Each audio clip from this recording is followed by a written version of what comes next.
Next up is Nicola Thomas. She has lived in the Forest Heights neighborhood for almost 7 years and loves the extensive trails in Forest Heights. Nicola will be talking about building community in neighborhoods simply through coming together and creating edible landscapes of free organic food. Welcome, Nicola. Thank you. Okay, 5 minutes, 20 slides, 15 seconds a slide. Here we go. Okay, so this is my community. You can see our community center, Forest Heights, at the top there. And there's something really exciting happening in our neighborhood. It's the restoration of natural areas, which has created more activity on those trails as people start to use them more and connect neighborhoods. At the end of the trail is the Woods. I spend a lot of time in there with my dogs and my kids hiking around. We have lots of activities for youth. We have a new skate park, we have a pool, and we have the library. So there's lots to do in our neighborhood. I started on this journey with that little container on the left there of raspberries, $6 for organic raspberries. And I started to think about all the green spaces that we have in our communities that are underutilized, and how if we just plant a branch of raspberries, we can have bushels. If you don't have much space, you can grow them in containers. We can put them in the ground. We can grow together, building community through common interest, which is food.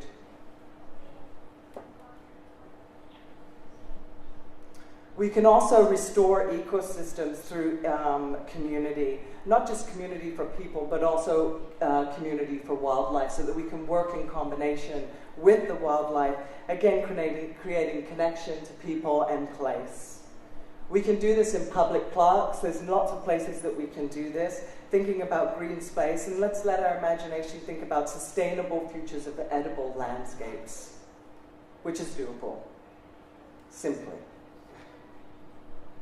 Boulevards on the left there, that's actually my boulevard. I have edible things in there, and I also have a little library we're doing this evening. And I have berry bushes there, so you can come and you can get a book and you can pick some berries. And this part here is where it gets exciting for me, because we can utilize trails. As you can see, those are trails that are in my neighborhood. And it used to be years ago we could go and we could pick berries and gooseberries, and people used to do this before supper or just for a handful. So I did a workshop in my neighborhood just to see what kind of interest there would be to do this edible landscape. And growing things, the great thing about growing things is you never know everything. So there's always an opportunity to teach and to learn.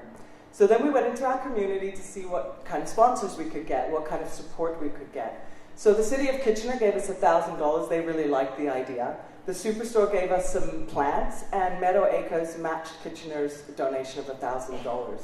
So then when we talk about working with the city, we think about red tape and we think about bureaucracy. And sure, working with the city, sometimes it was slow, sometimes it was really slow. But because we had this idea and because the community was so interested in working together, the city was supportive of that. This project is multi-generational, it's multicultural. As you can see here, this is a planting day. We had over 50 people volunteer that day, and people as far as Toronto. This is the Victoria Park Food Forest. They were going to do a community garden and asked me to do a presentation there. And after the presentation, they did away with the community garden and decided to do a food forest in Victoria Park. And they were also supported by the city of Kitchener. So it just goes to show you that new spaces can create community. Also, this spot here is in a great space because it's a lot of exposure. There's a lot of walking traffic there. So this can give people access to locally grown organic food. The Forest Heights Food Forest was the first food forest in Kitchener. Through permaculture, which is the least amount of effort and the most amount of gain, which means there's less weeding and there's less watering, so everybody's interested in agriculture when we don't have to do too much. So the next steps were, as a community member came to me and asked me if I would like to do a community garden at the food forest. So we got this map and we started to look at all of the green spaces that were available and decided, well, what if we linked every one of them with an edible trail? So the commonality, we had lots of collaboration. We had schools, we had churches, we had long-term care facilities, townhouse complex. And the commonality that we found between all of them was that they really wanted a way to connect to the larger community. So this started as one person, which was me. Now we have 7 dedicated, passionate, unrelented community members, and now we're known as the Edible Forest Heights. We're doing a Jane Walk, where we're going to introduce the trails, and we're going to plant a pollinator hedge, which is a food hedge. So it's not just creating community, but we're creating community with the wildlife that's around us. And with that, that's definitely integral to grow thriving ecosystems. So there we have a vibrant community. This is at the end of last year. So after 1 year of the food forest, we had a bounty. We could eat the edibles that were there. It created space for people to meet and gather. All right.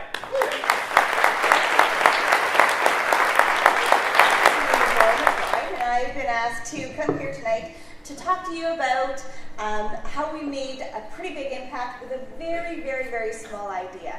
And I hope by the end of tonight you leave here inspired to make some magic in your own neighborhood too. So you've heard a few times us talking about placemaking. This is essentially what it is. When you take an underused, undervalued space, use some creativity, some elbow grease, and you bring people and community into it. So a lot of you, placemaking might seem like a new word, but it's not a new thing to you. I'm sure that's me in the turquoise there, and this is a bike parade that I organized for my own children. I'm sure we've all taken part in a bike parade where your parents take over the street and dress you in a costume. Little libraries are going up all over the region as well. That is mini placemaking. A lot of people are even putting benches beside their little libraries. That's welcoming people to share that space together.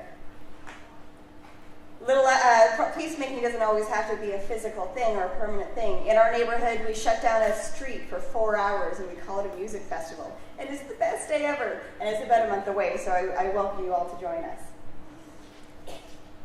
So a little bit about me. I share walking duties with 3 other families on our way home from school. The kids and I talk about landmarks. I think it's extremely important to talk to kids about what they see in their neighborhood. They feel connected to it and they make up names for it. My kids and I actually 1 year painted 150 rocks to look like little ladybugs. Then we spread them throughout the neighborhood and challenged other children to go and find them and move them around and hide them on each other. It's just another way to get kids feeling connected and at home. Then we made Big Bertha, and Big Bertha, her only purpose is for my own children to move her from porch to porch to porch just on our block. And I knew the neighbors had bought in when they started knitting her clothes and making her furniture. So here's my palette. It's Brubaker Street. I knew I wanted to do some kind of a project that I had creativity for, but I knew that I wanted to do it in a way that included people, that I wasn't doing it to them, that everybody was taking part in their own little way. So this is what I went in with. I knew I wanted to include as many neighbors as possible, and I wanted to try to include the neighbors that didn't necessarily show up to traditional events. And as always, I knew it had to be cheap and it had to be easy to get the biggest buy-in. So I thought about it for a little while and I came up with a million different ideas. And then I finally came up with the one that I love the most, a door. A door is simple. When people see it, they know exactly what it is. They know what its purpose is. So imagine yourself walking down the street and you look at something and you think, that guy's got a tiny door. That's kind of weird. And then you just keep walking along and then you see another one and you think, that's weird too. But then when you walk on and on and on and on, and you see so many people have it, you realize that this is an intentional connection. That these people are reaching out to each other, they're telling you that they know each other, and that by knowing the secret, you're part of it too. So how did I do it? My husband and I cut up some wood, and we put out a call for people to come out and help us paint. We also poured a few glasses of wine. So this night we painted our first 65 fairy doors. And do I have support? You bet I do. In Central Frederick, on my street last summer, on my block last summer, we had 26 fairy doors out in people's yards. And throughout the neighborhood, we don't really have a count, but it's probably well over 100, 150. So I always want to include as many people as possible, and there was so much interest throughout the downtown and throughout the city. So I started a Facebook page to make announcements and a website to explain how to install them. Then every May, and that's about 2 weeks from now, we host a Ferry Walk, where we invite everybody who wants to come and look for fairy doors and discuss small ways that everybody can bring magic into their own neighborhood.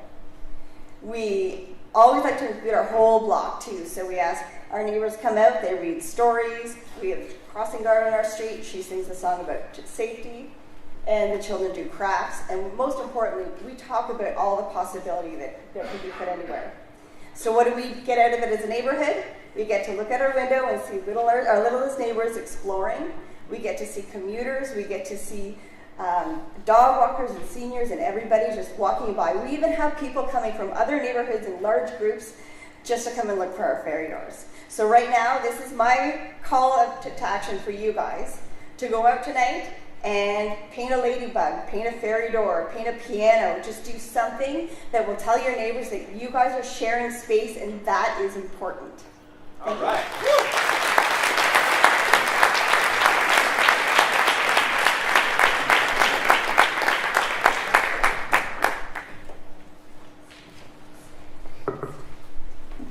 So I'd just like to take this time to say a huge thank you to Nancy, to our keynote speaker, Jim, and to our local storytellers, Karen, Nicola, and Laura, for sharing with us this evening.